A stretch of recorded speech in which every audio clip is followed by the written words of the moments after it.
Лукашенко знов намагається грати одразу на кілька боків. Залишатися союзником Путіна, не втягнути Білорусь у війну повністю і паралельно торгуватися із Заходом через політв'язнів та санкції, але простору для маневру в нього стає дедалі менше. Тож говоримо про те, чи контролює Лукашенко ситуацію, чи сам вже став заручником Росії, власної диктатури і страху перед білоруським суспільством. Чи є він взагалі той страх? Ігор Кулей, журналіст Білоруського розслідувального центру, з нами погодився про це поговорити. Вітаємо. Добрий день. Пане Ігорю, давайте розпочнемо з заяв нещодавніх Лукашенка з приводу того, що жодним чином він не хоче сваритися з українцями, тому що він визнав, що 500 цілей все ж таки досяжні для українських військових, так? І отут відразу через декілька днів цей інцидент з автобусом, з дітьми відбулося, вже українських дипломатів викликали, вже розбираються з цією ситуацією. Давайте розбиратися, що там взагалі відбувається. Тому що останнім часом настільки сильно хитаються терези від плюсу до мінусу, від не лізьте до нас, ми будемо з вами воювати, до ми і не збиралися з вами воювати. Що, чесно кажучи, в Україні трішки хочеться вже розібратися і дійти до якоїсь однозначності. Прошу. Ну, вы ведаеце, мы уже вы назираеце за ўсім гэтым каля 30 гадоў, тому что Александр Лукашенко пришел до ўлады в 94-м, 32 гады ўжо застаецца кіруе Беларусю. І просто раней Украина менш крышачку звяртала ўвагі, а мы, беларусы, уже прызвычаіліся, что Александр Лукашенко сёння кажа одно, завтра можа казаць абсолютно іншае, і ў ягонай галаве гэта ніякім чынам не супярэчыць. Ён больш за тое. Ён нават інтэрв'ю, якое вы узгадалі, дзе ён выбачаўся перед Владимиром Зеленским і прызнаваў, што Украина можа знішчыць беларускую прамысловасць, заводы, што дроны украінскія могуць даляцець. Беларусь сапраўды не такая вялікая краіна. Украінскія дроны до Урала далятаюць, ну то до поўначы Беларусі яны дакладна даляцяць. Вось, нават у гэтым інтэрв'ю ён казаў рэчы, якія паміж сабой ну ніяк не працуюць. То бок ён адначасна выбачаўся перед Владимиром Зеленским і адначасна далей паўтараў гэтыя расійскія наратывы про тое, што калі б Россия не адвяла войскі ад Киева ў 22-м годзе, а іх папрасілі просто заходнікі і падманулі нас, то Украины сёння ўжо ніякай бы не было. Таму гэта для яго абсолютно звычайная ситуация. Вы не здзіўляйцеся, калі заўтра ён зноў пачне распавядаць, что Зеленский наркоман, что он робит некие заявы под наркотиками, а послезавтра зноў будзе выбачацца, называть его по имени и по имени бацька и казать, прабачьте, я, может быть, недзе палку перагнул. Такі ён Александр Лукашенко. Это такі тип політика. А правда де? А правда дзе? Гэта, я думаю, что абсолютно... Давайте так. Александр Лукашенко у дадзеным выпадку разумее некалькі момантаў, магчыма, менавіта таму і змянілася ягоная рыторыка. Рэч нумар 1. У Александра Лукашенко пачаліся контакты з амерыканцамі. Гэта не навіна, яны пачаліся значна раней. У Беларусь прыязджаюць высокапастаўленыя там пасланцы ад Трампа.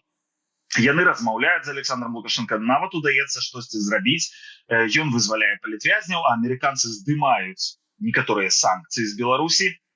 І Александр Лукашенко вельмі гэта падабалася. Ён думаў, што такім чынам ён вырашыць вось гэтую праблему міжнароднай ізаляцыі, у якой ён апынуўся пасля 20-го года, а пазней яшчэ раз паўторна пасля 22-го, калі даў расейцам тэрыторыю для нападу на Украіну. Вось, але праблема застаецца геаграфічная. Справа ў тым, што амерыканцы, напрыклад, зняўшы санкцыі з беларускай калійнай галіны, гэта калійныя ўгнаенні, якімі Беларусь зарабляла некалькі мільярдаў долараў у год, для беларускай эканомікі гэта вельмі важны накірунак. Вось, аказалася, што амерыканцы санкцыі знялі, а адпраўляць іх няма як. Беларусь далей не мае доступа да портаў, тому што на поўначы Літва, Латвія, Еўразвяз, яны не знялі санкцыі, то бок адправіць туды нельга. На поўдні Украіна, якая таксама наклала санкцыі, і, канешне, зараз ніякай размовы пра тое, што яна пусціць гэтыя калійныя ўгнаенні, таксама няма. Александр Лукашенко можа змягчаць гэтую рыторыку менавіта таму, што ён хацеў бы дамагчыся таго, каб украінцы пусцілі нейкую плыню тавараў, напрыклад, у адэскі порт, і ён мог бы адпраўляць партамі свае тавары з Беларусі, якія знаходзяцца надалей пад еўрапейскімі санкцыямі, але амерыканскія санкцыі з іх знятыя. Нават вось гэты спецыяльны пасланнік Трампа, ён жа пісаў ліст, дзе заклікаў Украіну, Літву, Польшу дапамагчы як бы Александру Лукашенку з экспартам некаторых тавараў. Літва, міністр замежных закордонных справ Літвы некалькі разоў прызнаваўся адкрыта пра тое, што амерыканцы ціснуць на іх, што яны давят на іх з гэтым пытаннем. Маўляў, пусціце, таму што геаграфічна літоўскі порт Клайпеды самы блізкі да Беларусі, і туды адпраўляць вельмі лёгка. Мы, як журналісты-расследавальнікі, маем некаторыя ўнутраныя дакументы з беларускіх там справаздачы, отчёты, і мы бачым у іх, што экспорт праз Расію в Беларусі не аплачваецца, занадта далёкая лагістыка.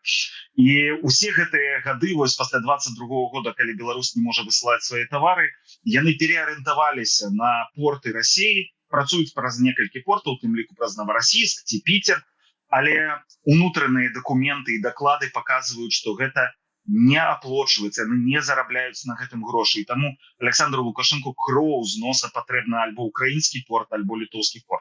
Гэта нумар 1. Нумар 2, Александр Лукашенко таксама заўважае, што гэтая вайна набліжаецца да нейкай іншай фазы, якой раней не было, што Украіна перахоплівае ініцыятыву ў гэтай вайне.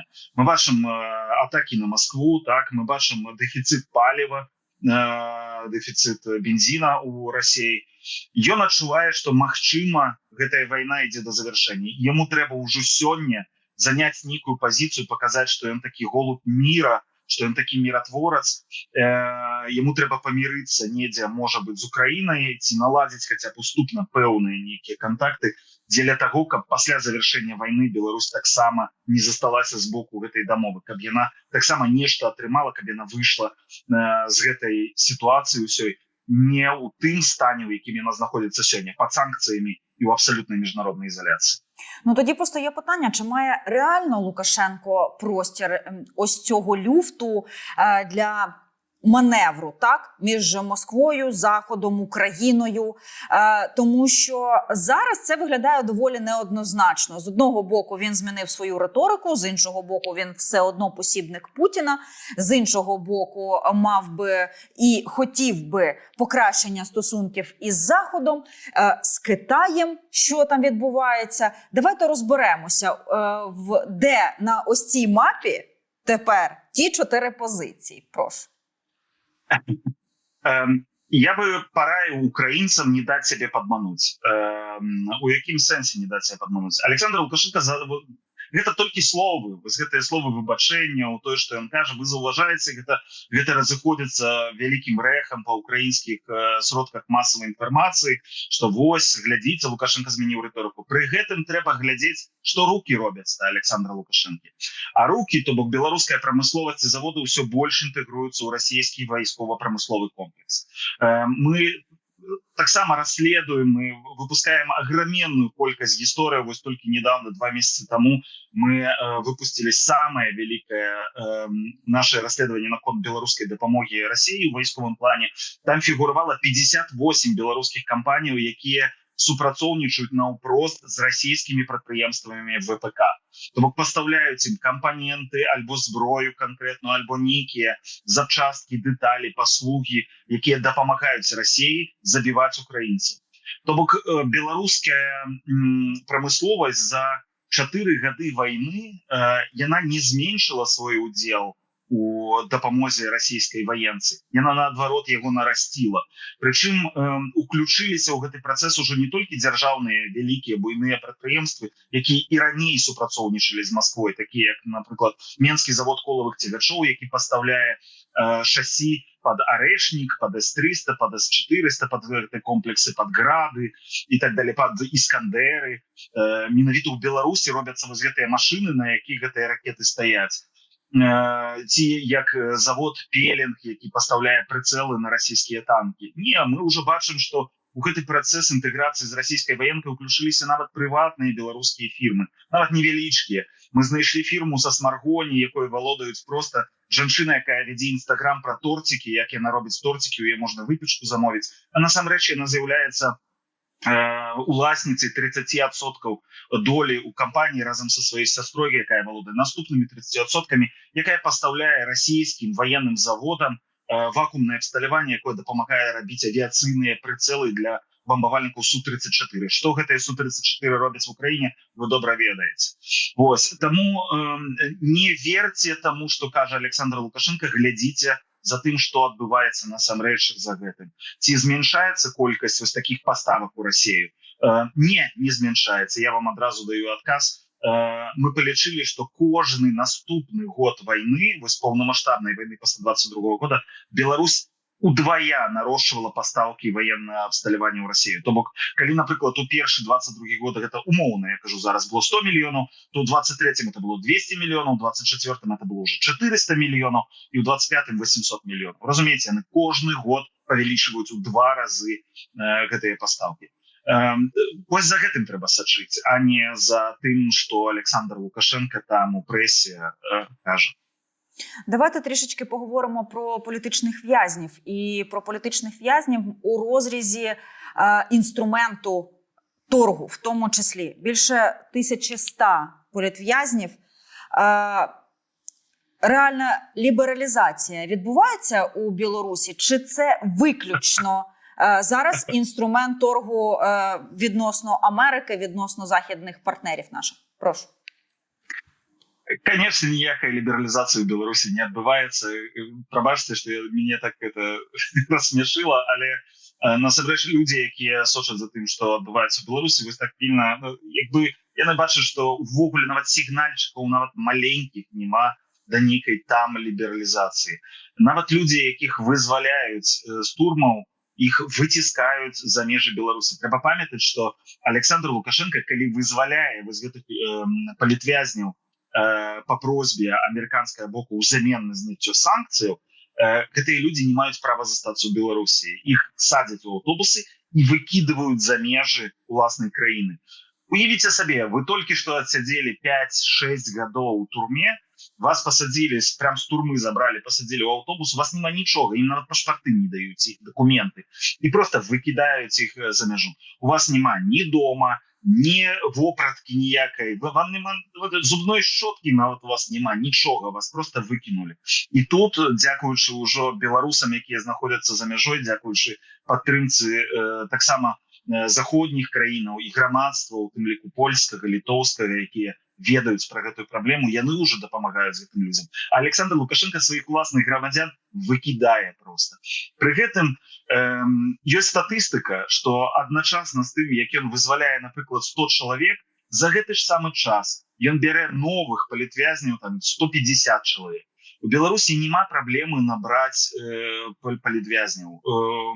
У нас ужо вельмі даўно сажаюць за ўсё. За колер шкарпетак, калі яны у колеры таго сцягу, які Лукашенко не прызнае бел-чырвона-белага, за лайк под нейкім постам у Фейсбуку, за тое, што вы пераслалі сябру у сяброўскім чаце нейкае відэа, на вас нехта данёс, за нейкае выказванне, сажаюць нават у нас в Беларусі, закон мае адваротную сілу. Напрыклад, вы поставілі лайк под нейкім постам у 2020 годзе, у 2022 годзе гэты сайт прызналі экстрэмісцкім беларускія ўлады, вас усё роўна могуць за гэта штрафаваць і пасадзіць, хаця вы гэта зрабілі да таго, як ён быў прызнаны экстрэмісцкім.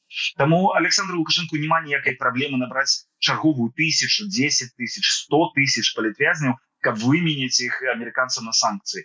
У гэтым і ёсць самая вялікая праблема. Вырашаць трэба не сімптомы, а палітвязні гэта сімптом праблемы. Вырашаць трэба саму хваробу, саму праблему. А гэта дыктатарскі рэжым, і гэта абсалютнае неадпавяданне законаў, якія зараз практыкуюцца ў Рэспубліцы Беларусь, нормам міжнародным і абавязальніцтвам, якія Беларусь узяла на сябе у рамах, не ведаю, нават удзелу у Арганізацыі Аб'яднаных Нацый, то бок шанаванне правоў чалавека, нават самае базавае. Вось чаго не выконваецца ў Беларусі. Таму лібералізацыі няма, яе нават няма на гарызонце. Амерыканцы абяцаюць пачаць гэты дыялог з Лукашэнкам, каб мяняць саму сістэму, а не просто вызваляць чарговых людзей, якіх заўтра можна набраць чарговую 100, 200, 300 чалавек. Ну добре, а тоді американці як спілкуються з Лукашенком? Це ж буквально легітимізація його режиму. Якщо вони з ним спілкуються, то начебто визнають його владу, визнають його статус і так далі. Чи ні? Чи як це відбувається взагалі на міжнародній арені? Ведаеце, весці размовы заўсёды, як бы, ты іх вядзеш нават са сваім ворагам. Ну, это умоўна, як Украіна зараз вызваляе сваіх палонных, так, вайсковапалонных. Прыходзіцца весці перамовы з Расіяй, каб вызваліць сваіх людзей, каб вызваліць сваіх хлопцаў. І ты з чортам лысым будзеш размаўляць, так, з Пуціным, з д'яблам, з кім заўгодна, для таго, каб спыніць вайну, для таго, каб вызваліць людзей, яны аказаліся дома са сваімі дзецьмі, бацькамі, жонамі і так далей. Вось прыблізна тое ж самае адбываецца з амерыканцамі. Яны едуць да яго, я ўпэўнены, непрыемны гэты чалавек. Я ўпэўнены, што яны не прызнаюць яго законным лідарам Беларусі. Такіх абвестак не было, хаця яны у афіцыйных паперах пішуць прэзідэнт, чаго пазбегаюць еўрапейскія лідары, яны не называюць больш Лукашэнку прэзідэнтам. Вось. Але пры гэтым гэта такое з скрышанымі пальцамі, такая размова, так, а ў кішэні яны фігу трымаюць. Амерыканцы робяць гэта і дзеля сваіх пэўных нейкіх інтарэсаў, таму што яны таксама зацікаўлены, напрыклад, у тым жа гандлі калійнымі ўгнаеннямі, пра гэта адкрыта гаворыцца. Менавіта таму амерыканцы і ў краіне прапануюць прапусціць гэтыя ўгнаенні, таму што гэта ў інтарэсах США. І як бы, ну, мы ж вам дапамагаем, Украіна, з узбраеннямі, вось вы нам крышачку дапамажыце здыміце санкцыі з Лукашэнка. Менавіта так яны яшчэ робяць гэта, таму што гэта місія прэстыжная даволі. Ну, пагадзіцеся, быць міратворцам, быць краінай, якая вызваляе сотні людзей, якія ў турмах знаходзяцца ўжо шмат гадоў за палітычныя справы, гэта прэстыжна. Ну, Дональд Трамп сапраўды за тое, што распачаў гэтую місію, за тое, што яму ўдалося дасягнуць нейкіх поспехаў у ёй, беларускія дым-сілы, я не раз чуў, што вельмі былі яму за гэта ўдзячныя. І вось тая Нобелеўская прэмія міру, пра якую ён казаў, гэта магла быць чарговая такая вось пункцік у капілачку, што магло б прынесці так доўгачаканую для Трампа Нобелеўскую прэмію міру.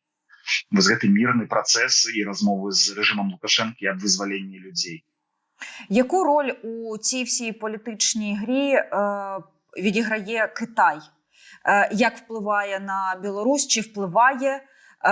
Чи за допомогою китайського впливу Білорусь все ще тримається, щоб не віддатися наповну росіянам і безпосередньо вже і армією, і територією, я маю на увазі, щодо війни в Україні? Розкажіть про це, будь ласка. Ну, Китай, агулам Александр Лукашенко, это такі вельмі яскравы прыклад чалавека, палітыка, які умее выжываць.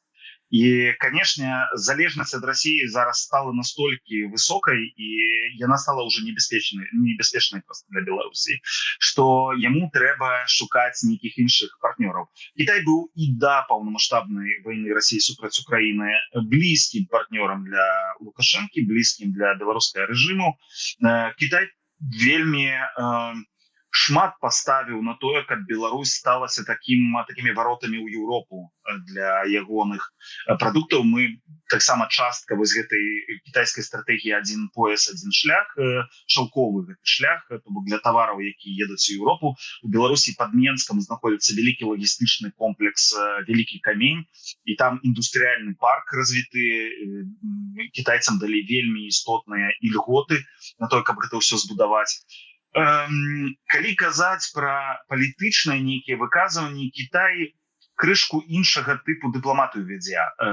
Кітайцы у адкрытую вельмі рэдка выказваюцца. І я за гэтыя 4 гады вайны магу згадаць толькі 2 разы, калі яны ўмешаліся ў справы і адкрыта выказаліся крытычна ў адносінах да Лукашэнкі. Першы раз гэта вось гэты міграцыйны крызіс, гэта мігранты, якія праз Беларусь траплялі ў Польшу, Літву, Латвію. Может быть, вы бачылі гэтыя кадры, памятаеце, Лукашенко запусціў рэйсы з Іраку, з паўночнага, дзе мігрантаў збіралі ў Менску цэлымі самалётамі, яны прилеталі, а пазней іх выпіхивалі на межы Польшы. Былі вось гэтыя кадры, як яны штурмуюць польскую мяжу, штурмуюць там латвійскую і літоўскую мяжу. Вось гэты штучны крызіс такі быў створаны. І кітайцы ў гэтым плане выказваліся, таму што польскі прэзідэнт лётаў у Кітай, яны размаўлялі на гэты конт, і пасля гэтага, я так і разумею, крышачку Лукашенку там з Пекіну па носе далі і сказалі, што ты мусіш осторожней, тому что нам с поляками у нас великий бизнес, давай-ка ты перестань вось гэта рабіць. Другі раз гэта ядровая зброя. Калі Александр Лукашенко пачаў заявляць, што расійская ядровая зброя прыехала ў Беларусь, што у нас есть тактычныя цяпер вось гэтыя бомбы, і калі што, мы па вас, па еўрапейцах, зараз жвахнем. А калі трэба будзе і па Украіне, і ўсё, што заўгодна зробіць. Толькі паспрабуйце нападаць. Кітай вельмі пільна сочыць за нераспаўсюдам ядравай зброі. Кітаю гэта вельмі не на руку, яны гэты момант кантралююць, і яны тады таксама выказвалі сваю занепакоенасць. Ім не падабаецца дакладна, што Расія аддае ці перавозіць на тэрыторыю нейкай іншай дзяржавы ядравыя зарады. Щодо України, ось це напруження постійне, яке ми відчуваємо з 2022 року на межі з Білоруссю. Чого чекати все ж таки Україні найближчим часом? І взагалі, коли ось ця розтяжка білоруська може закінчитися? Чи може закінчитися? Чи яку взагалі перспективу ви на зараз бачите? Ой, я гэта паўтараю заўсёды, калі мяне запрашаюць на украінскія каналы ці нейкія праекты медыйныя. Я заўсёды паўтараю гэта з 22 года. Александр Лукашенко сваё войска дакладна не пусціць з Украіны. Просто па адной банальнай прычыне. Яно невялікае, яно вельмі слабое ў параўнанні з украінцамі, якія за гэтыя гады атрымалі каласальны баявы досвед. Яно, гэта просто на некалькі дзён баёў. У Беларусі баяздольных частак некалькі тысяч чалавек, а агулам войска 30 тысяч. Мы ведаем, што украінцы зараз у месяц знішчаюць 30 тысяч расійскіх байцоў дронамі, так, толькі пацверджаных вось гэтых відэо. Ну то што, беларускай арміі на один месяц хопіць? А з чым застанецца сам Лукашенко? Ну то бок, ён абапіраецца, і ўся яго дыктатура абапіраецца на сілавікоў, на армію, на міліцыю, на КДБ, на апарат вось гэтых людзей, якія падтрымліваюць яго ва ўладзе ўжо шмат гадоў. Калі ягоная армія будзе знішчана, хто будзе утрымліваць ягоную ўладу? Ён застанецца сам на сам з народам, а гэта самае страшнае, што можа з ім адбыцца. Ён не будзе уступаць у гэтую вайну, ён асабліва зараз бачыць, куды дастаюць украінскія дроны. Ён ведае, наколькі лёгка можна знішчыць беларускую прамысловасць. У Беларусі няма Сібіры, дзе можна размясціць свае фабрыкі, заводы за 5000 кіламетраў ад Кіева і спадзявацца, што туды украінскія зброі не даляціць. Беларусі такога няма. Ад мяжы Беларусі і Украіны да мяжы з Літвой, то бок да самай поўначы, кіламетраў 500-600. Всё, гэта і ёсць галоўная прычына, чаму Александру Лукашенку асабліва зараз не хочацца уступаць у гэтую вайну. Навіть якщо Путін буде дуже настирливо провокувати білоруську владу це зробити? Ведаеце, я недавно рабіў інтэрв'ю з былым шэфам польскай разведкі онкавай. Вось, і гэта, дарэчы, даволі рэдкі прыклад, калі чалавек, які узначальвае разведку, а ён до 22 года займаў. Пасля пачатку вайны ён яшчэ быў шэфам польскай разведкі, Пётр Кравчык, ён мне распавядаў, што ў іх дакладна была інфармацыя, што Пуцін у 22 годзе давіў на Лукашенко і хацеў, каб Лукашенко уступіў у вайну. І ён казаў, што калі ён тады змог выкруціцца, то сёння яму выкруціцца значна лягчэй. Расія сёння ўжо не тая Расія, якая была ў 22 годзе. Гэта зусім іншая Расія, яна значна меншая мае рэсурсы і магчымасці. Вось, пры гэтым я не выключаю асабіста, я не выключаю, што Лукашенко можа свядома ці несвядома зноў аказацца у такой сітуацыі, што Расія выкарыстае Беларусь для чарговага нападу на Украіну, напрыклад, з поўначы. Пакуль што мы гэтага не назіраем, то бок няма канцэнтрацыі расійскіх войскаў на украінскай мяжы з боку Беларусі, але я такі сцэнар не выключаю. Вось на гэта Лукашенко мог бы тэарэтычна вельмі недзе пагадзіцца, альбо яго просто ніхто не будзе пытаць, і Пуцін просто прыйдзе як да сябе дадому. В прынцыпе, яны ў Беларусі даволі свабодна себе пачуваюць, і расійскія спецслужбы, і расійскія войскі. Наостанок, в Україні зустрічалися з білоруською опозицією. Якою була реакція всередині Білорусі? І чи взагалі це мало якесь значення всередині Білорусі? Це були якісь сигнали? Чи як реагувала білоруська влада? Прошу, наостанок, але хочу почути від вас цю оцінку. Конечно, Лукашенку гэта не падабаецца. Увогуле, яму хочацца мець абсалютную монополію на прадстаўленне Беларусі на міжнароднай арэне. Ну, а каму спадабаецца, калі у цябе ёсць альтэрнатыўны там прэзідэнт, а ў Беларусі такі чалавек ёсць, это лідар дэмакратычных сілаў Светлана Ціханаўская, і вось яна сустракаецца з Владзімірам Зеленскім, а ты сядзіш у Менску і, в прынцыпе, не маеш на гэта ніякага ўплыву. Конечно, яму гэта абсалютна не спадабалася. Вось, і ён выказваўся пра гэта вельмі кепска. Ён казаў, вось, там, з гэтымі нашымі беглымі там сустракаюцца, ён называе беларускую апозіцыйны рух беглымі. Вось, хаця сам іх і выціснуў, выкінуў з Беларусі. І па-за межамі Беларусі, то бок сярод еўрапейскіх партнёраў беларускіх дэмакратычных сілаў, сярод самой дыаспоры беларускай, гэта было ўспрынята вельмі пазітыўна. Нарэшце украінцы прызналі беларускі дэмакратычны рух, таму што гэта было нават вельмі дзіўна, што з 20-го года 6 гадоў Украіна не хацела мець наўпроставых кантактаў з беларускімі дэмакратычнымі сіламі. Таму асабіста я, напрыклад, лічу, што гэта вельмі позна зроблена, што як бы хваліцца асабліва няма чым, але ўсё роўна гэта вельмі важны крок. Вельмі важны крок, які шмат сведчыць, гэта паказвае таксама на каго паставіла Украіна, альбо сведчыць пра больш тонкую гульню Кіева з Александром Лукашенком. То бок, паглядзіце, калі што у нас партнёры для размоваў з беларускага боку ёсць, калі вы будете вось так себе паводзіць, умоўна, мы можем з імі размаўляць, нам вы не патрэбны. І гэта правакуе Лукашенко на тое, каб нейкім чынам па-іншаму рэагаваць таксама і супрацоўнічаць з Украінай. Магчыма, дарэчы, ягоныя вось гэтыя выбачэнні і тое, што адбылося падчас гэтага інтэрв'ю, гэта таксама наступствы вось гэтай сустрэчы Ціханаўскай і Зеленскага. Яму цяпер таксама хочацца спадабацца Владзіміру Зеленскаму. Що ж, пане Ігорю, дуже дякуємо вам за вашу оцінку. Дякуємо за те, що знайшли для нас час. Дякуємо, що на цю тему поговорили. І в будь-якому разі ми бажаємо і нашій країні, і вашій країні успіху. І якомога швидше, щоб ми зустрічалися з вами у наших етерах по більш спокійним і більш радісним приводам. Ігор Кулея, журналіст Білоруського розслідувального центру, був з нами на прямому включенні. З ним про Білорусь говорили. Щиро дякуємо і прощаємось. Дякую. До побачення. До побачення.